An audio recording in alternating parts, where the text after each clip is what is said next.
नमस्कार, समाचार संग्रह प्लस में आप सभी का स्वागत है। मैं हूं यशमीन जहान। कोरोना वायरस के मामलों में आई कमी के बाद दिल्ली में लॉकडाउन को हटा दिया जाएगा या उसके प्रतिबंधों में ढील की जाएगी, इसको लेकर दिल्ली के मुख्यमंत्री ने क्या कहा, आइए देखते हैं एक रिपोर्ट। और एक बड़ी चिंता है। पहले खुशखबरी बताता हूँ। दिल्ली में कोरोना की रफ्तार काफ़ी कम हो गई है। पिछले 24 घंटों में दिल्ली में केवल 2200 कोरोना के केस आए हैं। संक्रमण दर भी घट के पिछले 24 घंटों में केवल 3.5% रह गई है। लेकिन इसका मतलब ये नहीं है कि कोरोना का खतरा टल गया, वो अभी भी है। हमें कोरोना से बचने के सभी उपाय करने हैं। अब दूसरी बात, चिंता की बात। आज से दिल्ली में युवाओं का वैक्सीनेशन बंद हो गया है। केंद्र सरकार ने युवाओं के लिए जितने वैक्सीन भेजे थे वो ख़त्म हो गए हैं। इसीलिए युवाओं के वैक्सीनेशन सेंटर आज से बंद किए जा रहे हैं। कुछ एक वैक्सीन की डोजेस बची हैं, वो कुछ एक सेंटर्स में दी जा रही हैं, वो भी शाम तक ख़त्म हो जाएंगी। कल से युवाओं के वैक्सीनेशन के सभी सेंटर बंद हो जाएंगे। मुझे बेहद दुख है कि हमें वैक्सीन ख़त्म होने के कारण युवाओं के वैक्सीनेशन सेंटर्स बंद करने पड़ रहे हैं।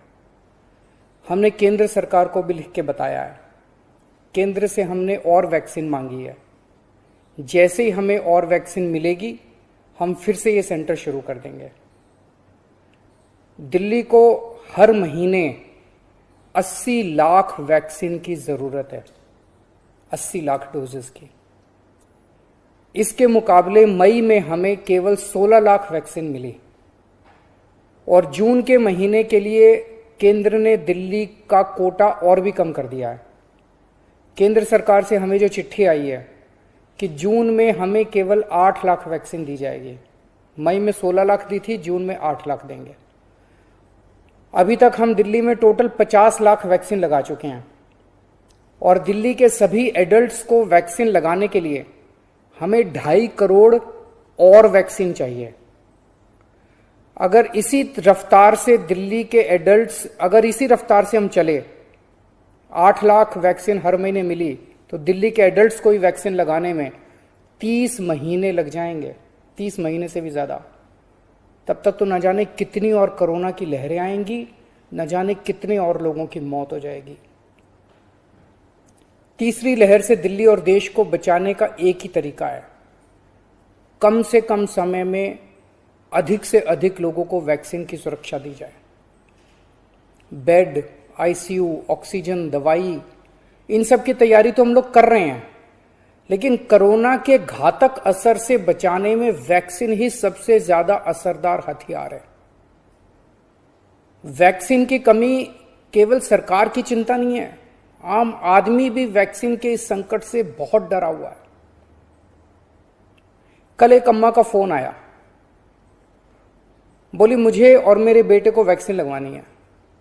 मैंने पूछा अम्मा कितनी उम्र है दोनों की? बोली मेरी उम्र 65 साल है, मेरे बेटे की उम्र 35 साल।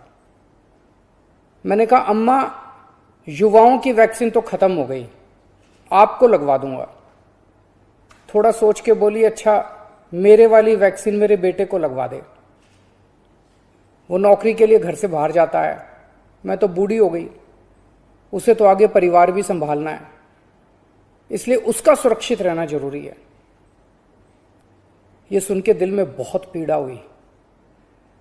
आज वैक्सीन की कमी की वजह से देश में बेहद मुश्किल हालात पैदा हो गए हैं।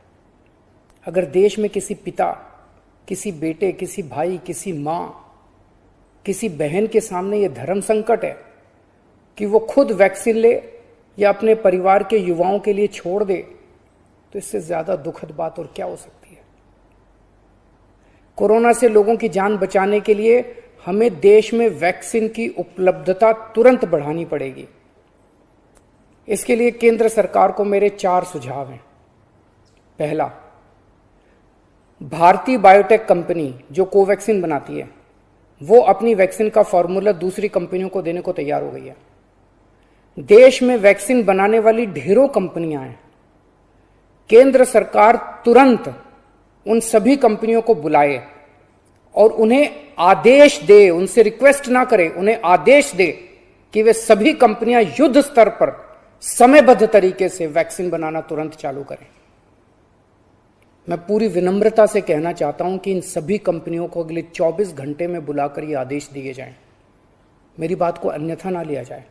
इस वक्त एक एक दिन कीमती है, इसलिए मैं ये बात कह रहा हूं। दूसरा सुझाव, सभी विदेशी वैक्सीन, जितनी विदेशी वैक्सीन है उनको भारत में इस्तेमाल करने की तुरंत इजाजत दी जाए। ये भी 24 घंटे में होना चाहिए, इसमें भी बिल्कुल देरी ना की जाए। और विदेशी वैक्सीन के जितने निर्माता हैं उनसे भारत सरकार बात करे। अभी भारत सरकार ने राज्यों पे छोड़ दिया कि स्टेट्स बात करें, हर राज्य अपने अपने स्तर पे विदेशी कंपनी वालों से बात करे। ये कोई अच्छा लगता है? भारत के 36 राज्य और यूनियन टेरिटरी हर कंपनी के सामने जाके आपस में लड़ रहे हैं। महाराष्ट्र हरियाणा से लड़ रहा है, हरियाणा दिल्ली से लड़ रहा है, आपस में लड़ रहे हैं सारे इन कंपनियों के सामने। इससे विदेशों में भारत की क्या छवि बन रही है? भारत सरकार उनसे खरीदेगी तो ये कंपनियां भारत सरकार को बहुत ज्यादा गंभीरता से लेंगी और फिर भारत सरकार तो सीधे इन कंपनियों के देशों की सरकारों से बात कर सकती है ना। और भारत सरकार जब इन कंपनियों से बात करेगी तो भारत सरकार तो कई 100 करोड़ की वैक्सीन खरीदने की बात करेगी, तो जाहिर है ये कंपनियां भारत सरकार से कहीं ज्यादा अच्छे से बात करेंगी। तो भारत सरकार को इनसे वैक्सीन खरीद के राज्यों में बांट देनी चाहिए। तीसरा सुझाव, कुछ देश ऐसे हैं, पढ़ने में आ रहा है मीडिया में, कि जिन्होंने जरूरत से ज्यादा वैक्सीन जमा कर रखी है। उनकी जनसंख्या जितनी है उसके हिसाब से उनको जितनी वैक्सीन चाहिए उससे कहीं ज्यादा वैक्सीन वो स्टोर करके बैठे हैं। उनसे भारत सरकार को वैक्सीन लेने के लिए गुजारिश करनी चाहिए, प्रार्थना करनी चाहिए। और चौथा सुझाव, ये जितने विदेशी कंपनियां वैक्सीन उत्पादक हैं उन्हें भारत में वैक्सीन उत्पादन करने की भी तुरंत अनुमति दी जाए। अंत में मेरा केंद्र सरकार से यही अनुरोध है कि दिल्ली को तुरंत वैक्सीन उपलब्ध करवाई जाए ताकि हम फिर से वैक्सीन लगाना चालू करें, अपने वैक्सीनेशन सेंटर खोलें और दिल्ली का वैक्सीन का कोटा भी बढ़ाया जाए। कोरोना की इस लहर में सबसे ज्यादा युवा जिंदगियों का नुकसान हुआ है, युवाओं की मौत हुई है और दिल्ली में इस वक्त युवाओं के कोटे की वैक्सीन खत्म हो गई है। नमस्कार। हमारी वीडियो पसंद आने पर इसको लाइक, शेयर और सब्सक्राइब करना ना भूलें।